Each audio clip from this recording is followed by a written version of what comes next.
two things I want to cover today. The reform impulse, which is the various things that people were trying to do to improve the condition of the common working man and woman in America in the midst of all the richness that the market revolution had produced. And then from that, I want to see specifically the crusade against slavery, how people translated this idea that we need to do something about the poorest amongst us, starting with slavery. So,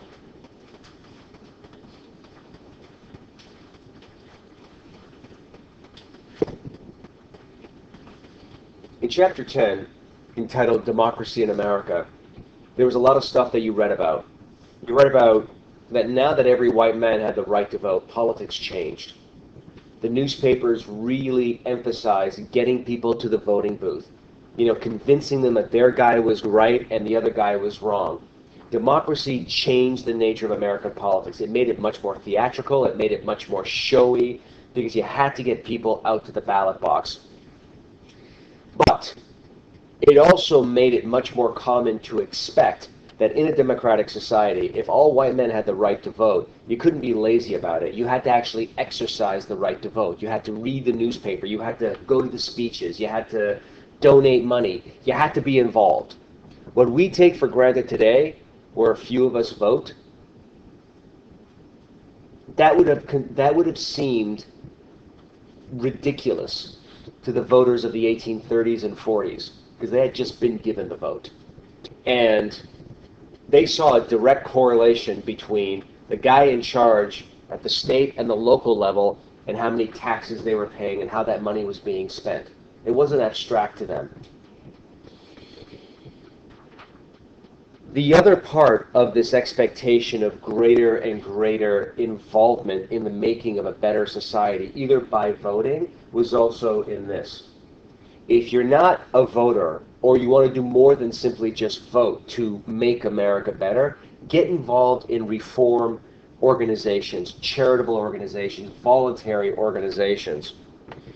And most of these organizations, their basic goal was, how do we fix the major problems of modern industrial America? And there was a lot of problems. For instance, some considered the easy access to alcohol, especially in working class cities, where many of these workers who at the end of their day would go and drink away their paycheck, then go home and beat their wife and kids. They would not only be destroying their family, but they would be completely ruining any opportunity to save money. And something had to be done about that. Some laws had to be passed to limit how much liquor could be produced and sold to whom. The Sabbath. With these increasingly industrial cities, everybody working long hours. On Sunday, people were not going to church. People were hanging out, going to the beach, playing in the fields, going to the bar. And the Sabbath, the Sunday, the day of prayer, was considered integral to maintaining Christian moral ethics. And that was collapsing as the nation became more and more work, money. Prisons. As the population of America expanded and prison populations expanded, there was no thought processes about, what are we doing? Are we just locking people up? Are we trying to reform them? Are we making people worse by locking up, what do I call them? Severe offenders with lighter offenders, putting them together. Is that a problem? Public education. We have all these immigrants coming over, none of which are aware of democracy. Some of them can't read. And we need to train them to become independent citizens. And that requires public education, not just, we'll let the priests educate them, or only rich people can afford their own private education. Workers are becoming increasingly exploited at the workplace as factories expand. Are we just going to ignore that, this increasingly large, poor working population? All of our societies are about individual advancement. Whatever happened to the notion of working for the benefit of the community? Abolitionism. We've got to start talking about slavery. It doesn't matter how inconvenient it is. And finally, since we're in the business of improving the quality of life for all Americans, when the hell are we going to start talking about the fact that half of the human race doesn't have the vote, doesn't have any property rights, has no access to education, has no marital rights, no family rights? When are we going to talk about women's rights? Since now we're talking about making everyone's life better in the age of reform. So there was a variety of people that tried to do this by simply breaking away from society altogether. Some people just said, American society is so corrupt, so infested with capitalism and individual competitive greed and misogyny and racism, you can't fix it. Just move and start over again. So people would establish, quote-unquote, utopian communities, just starting off fresh in some isolated part of the country, where you start off with brand new rules, where everybody does the same work to benefit the community, where the goal is not everybody competes and some win and some lose, but the goal is how do we maintain harmony? People actually live peacefully together. The idea of private property, where some have all of it and the few suffer, that was done away with. And also the idea that women have these roles, men have these roles, and we shouldn't mix them. In these utopian, isolated communities, that was just thrown out the window. Start from scratch. Everybody's equal. There was a variety of groups, such as the Shakers, that tried this. They were a specifically religious group that tried this. They were located all over the country, the North, from Maine all the way to Kentucky, upstate New York. These folks were looking for a break. You okay? These folks were looking for a break. They read their Bible, and they highlighted the parts that said extreme rich and extreme poor. That's not Christian. Exploiting your fellow man, that's not Christian. Extreme greed, that's not Christian. Slavery, that's not Christian. They emphasized those parts of the Bible, and they said, how do we translate that into a new society? And these were the Shakers. Now, one of the most radical things that they did was they tried to abolish traditional marriage. Now, this doesn't mean they felt that everybody should have sex with anybody they wanted. It just meant that the only reason a man and woman should be together is because they want to, not because they're legally obligated to. So you have to continuously work at maintaining the value of the relationship. Which, is not necessarily a bad idea. New Harmony, Indiana, there was another way to reform society. This was a guy, Robert Owen, who made a ton of money with his factories in Scotland, but he was revolted by how bad the workers were being treated amongst the other factories in his home country. So he moved to the U.S., and he set up his own community, his own factory. He built decent housing for his workers, provided education. He charged them reasonable prices in the stores on his land for the things that the people needed, food, clothing, etc. His goal was not to exploit his workers, but to produce a sharing community. He went out of business, obviously. You can't be the only generous capitalist in America where everybody else is screwing the workers. You're never going to make enough of a profit, right? Now, and some of the other things that were critical for him. He instituted women's right to education and divorce when this was revolutionary in American society. Now, what was the result of all of these attempts at people living independently, isolated, rewriting the rules, abolishing racism, misogyny, class differences? They all failed. They all failed. People started fighting. Everything fell apart. But the very fact that these experiments were had where they tried to simply eliminate the differences between men and women. They said, what if we just treat you equally? What happens? Well, the world didn't come apart. It was hard to make it work, but everything didn't go to hell in a handbasket. What would happen if we actually treat workers with some respect? Would we just completely fall apart? Well, yes, but workers were actually more motivated to work when they were given just a fraction more money, a bit more respect. Maybe we should formalize that. And education. There is a value in somebody picking up the bill to educate this generation so that the next generation is smarter and allows for a modern, more productive economy. And someone's got to foot the bill.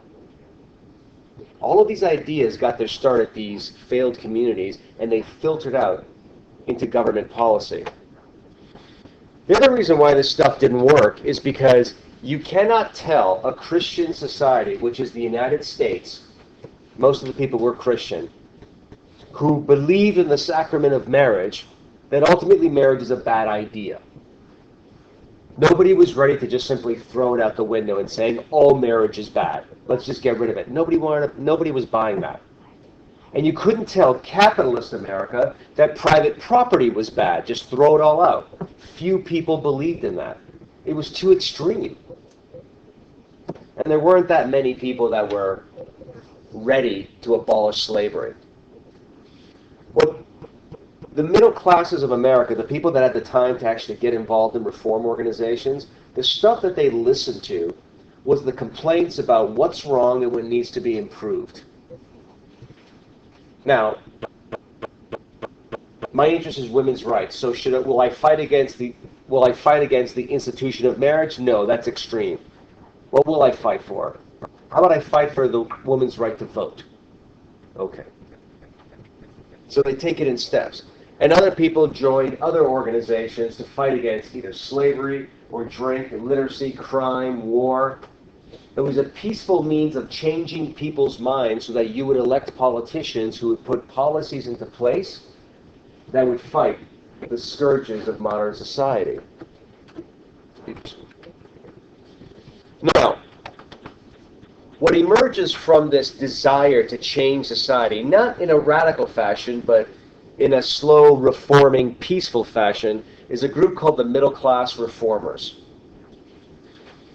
This is the group that emerged out of the middle classes, meaning the husbands made more than enough money that their wives did not have to work, and in fact, it was considered a status symbol that their wives did not have to work. But in order to be productive members of a democratic society, they used that free time to work for charities or for other charitable or other welfare and reform organizations. Now, their definition of liberty is interesting. They start off with the premise of individualism, which everybody believed in the 1820s and 30s and 40s and 50s. This is the market revolution, individualism. Everybody has the right to self-advancement, right? But this is where it gets interesting. There is a division in this notion of what individual self-advancement means. There are some that would say individual self-advancement can only happen if you get out of my way. You stay out of my way. Don't tax me too much. Don't pass a bunch of laws that interfere with my freedom of action. That's one definition of individualism. Just stay out of my way. But the reformers were coming at it from a different end, and they said, some people, no matter how much you stay out of their way, they simply can't help themselves.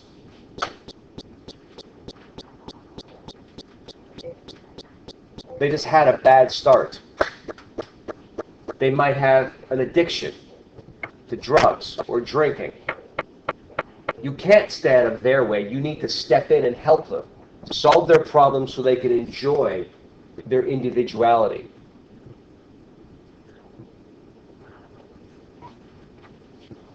Or gamblers. It's a sickness. You've got to cure the problem so these people can be independent. So, at the end of the day, Everyone has a right to self-advancement, but you also have to be responsible for your own actions. And you have to fix the bad ones that keep you down, that make you spend all your money at a bar, or gamble all your money. For instance, in 1826, the American Temperance Society was formed. This was a group whose entire purpose was telling Americans drinking is a sin because it leads to not only bad behavior, violent behavior, but the eradication of savings from the very pockets of the people that need that money, the working and the poor.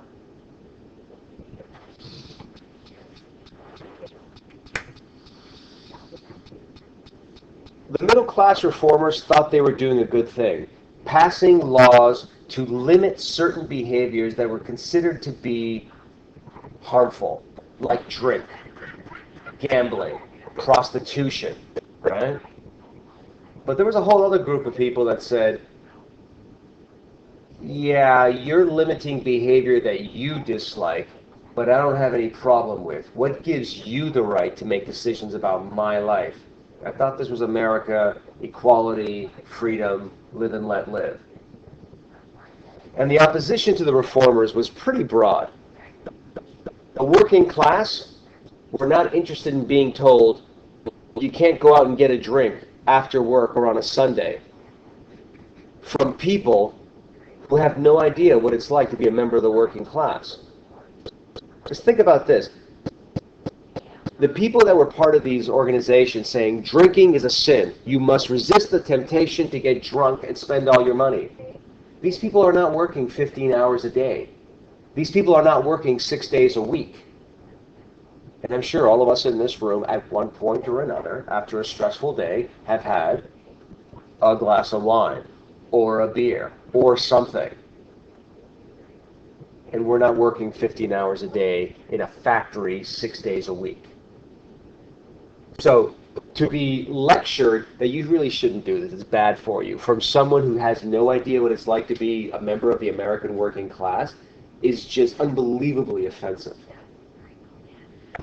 Catholics also were offended because many of these Protestant reformers, many of these middle-class reformers were in fact Protestants who were trying to civilize the new immigrants, Irish, who were all Catholic, into being better people, better Americans, right? And they resented that, this sort of condescending old American versus new American condescension, and we still do it today to our new immigrants. And of course, workers, Catholics, they were all the same group of people, the Irish and the Germans that came over, and they were fed up being told what to do. All of these folks voted for Democrats, if you remember Andrew Jackson and the formation of the modern Democratic Party, his whole claim, just like the old Thomas Jefferson view of government, is keep it small, keep it out of the way, because the more laws you pass, the more taxes you raise, the more freedoms you take away from the people. And these folks are very susceptible to this democratic notion of, we have no interest in legislating morality. We're not going to tell you what to drink, who to have sex with, etc., etc. That's your business. Now, the middle-class reformers' definition of liberty was unique. When a lot of people, like the Democrats, were saying, liberty means individualism, self-fulfillment, get out of my way, the middle-class reformers said, I'm not going to get out of your way, because when I give you the freedom to do whatever you want, some of you, either because you're ignorant because you don't have education, or you're addicted to alcohol, or you were orphaned as a child and you never had the ability to have a decent education, a caring house, a caring life, etc. Like, you have so many disadvantages that leaving you alone will simply lead to your self-destruction. You simply cannot take care of yourself. And our job is to get you to the point that you can make individual decisions that actually help you. Now, this led to a whole stream of laws, as well as a lot of pronouncements against drinking, against prostitution, against gambling, against the unrestrained greed of capitalism, that it was just producing more and more poor and suffering people. Plus, also remember, children's labor was completely legal and acceptable at this time. And these were dangerous jobs where people were dying on the job, or they were suffering permanent damage. Now,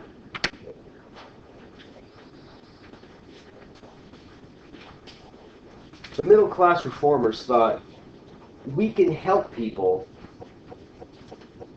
through building institutions that can reform them. We need to make our jails better. We just can't simply lock people up. There has to be a point to locking them up. If they are reformable, then there should be a plan. You just can't lock people away forever. Poorhouses. If people are unemployed, maybe it's not because they're lazy. Maybe it's simply the up and down of the capitalist cycle where you have unemployment. So we need a place where people can go. Now, the poorhouses were, in fact, I was about to cuss, but I'm recording. Poorhouses were not great places. You don't want to go to the poorhouse. It's just a miserable place to sleep. But it is indoors. And it is some kind of respite while you're unemployed and you have a family. The asylums for the mentally ill. These folks cannot take care of themselves. They need somewhere where they can be taken care of. And finally, orphanages.